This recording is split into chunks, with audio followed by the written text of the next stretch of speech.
السلام علیکم۔ ایک عورت کا اپنے شوہر کو قابو کرنے کے لیے ایک پیر صاحب کے پاس چلی گئی اور پیر صاحب سے کہا کہ مجھے کوئی ایسا تعویذ دیں کہ میرے جو ہسبینڈ ہیں، میرے شوہر ہیں، وہ قابو ہو جائے۔ پیر صاحب نے اس کی بات سنی تو وہ بھی درویش صرف انسان تھے، اللہ والے تھے۔ وہ کہنے لگے کہ ایک شرط پر آپ کو میں وظیفہ دوں گا کہ آپ جا کر شیر کی گردن سے بال اکھاڑ کے لے آئیں۔ عورت کہنے لگی کہ میں یہ سب کچھ کرنے کے لیے تیار ہوں۔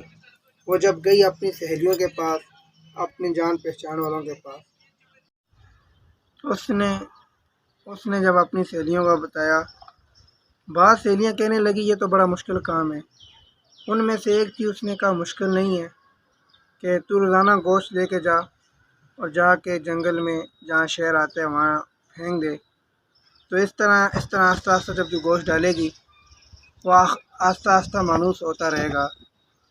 اور وہ عورت اسی طرح کرتی کہ روزانہ جاتی تھی جنگل میں، گوشت ڈال آتی تھی اور چھپکے سے دیکھتی تھی شیر آتا تھا، وہ گوشت کھا کے چلا جاتا تھا۔ کافی دن ڈالا، اب وہ چاہتی تھی کہ شیر کو مانوس کس طرح کروں، تو اس کو کہا کہ اب یہ ہے کہ شیر کو بھی پتہ چل گیا ہے کہ کوئی اس کو روز لا کر گوشت ڈالتا ہے، تو اب تو اس کے قریب جا، جب گوشت ڈال تو اس کے سر پہ ہاتھ پھینک، گلے پہ ہاتھ پھینک، وہ تیرے سے مانوس ہو جائے گا۔ اس عورت نے کہا ٹھیک ہے۔ وہ جب جنگل میں گئی، شیر آیا، اس نے آگے گوشت ڈالا اور اس کے گلے پہ، اس کے سر پہ ہاتھ پھیرا۔ یوں کرتے کرتے کچھ دن وہ اس طرح سے مانوس ہو گیا۔ پھر اس عورت نے آرام سے اس کے گلے سے بال نکالے اور لا کر پیر صاحب کی خدمت میں پیش کیے اور پیر صاحب سے کہا کہ میں شیر کے بال لے آئی۔ اور پیر صاحب انتہائی پریشان ہوا۔ اس نے کہا یہ آپ نے کیسے کر دیا؟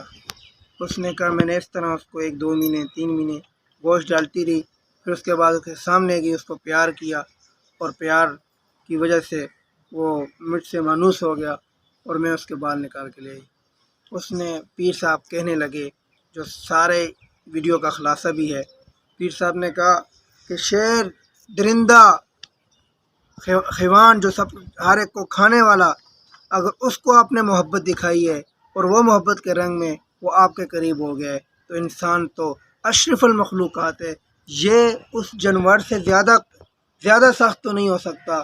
یہ انسان ہے جو محبت آپ نے شیر کو دکھائی ہے، اگر آپ اپنے وہی محبت، وہی انداز اپنے شوہر کے ساتھ کرو تو یقین کیجئے آپ کے شوہر کے میاں بیوی کے کبھی مسائل نہیں ہوں گے۔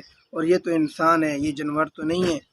آپ آپس میں محبت الفت سے پیش آئیں تو انشاءاللہ آپ کی دنیا و ما فیہا کے دونوں جو مسائل ہیں وہ اللہ پاک حل کر دیں گے۔ اس لیے محبت الفت کے ساتھ، اپنے گھر والوں کے ساتھ، اپنے خاندان کے ساتھ انسان جب پیش آتا ہے اور یہی زبان سے جب محبت سے بات کرتا ہے تو یقین کیجئے دنیا کی کوئی چیز اس کے لیے مشکل نہیں ہو سکتی۔ زبان ہی کی وجہ سے انسان کے ہزاروں لاکھوں دوست اس سے دور ہوتے ہیں، اور زبان کے ایک جملے سے لاکھوں خاندان جڑ سکتے ہیں۔ تو ہم ان لوگوں میں شمار کیوں نہ ہو جن کے ایک جملے سے لاکھوں لوگ جڑنے والے ہیں اور آپس میں محبت سے رہنے والے ہیں۔ جزاکم اللہ۔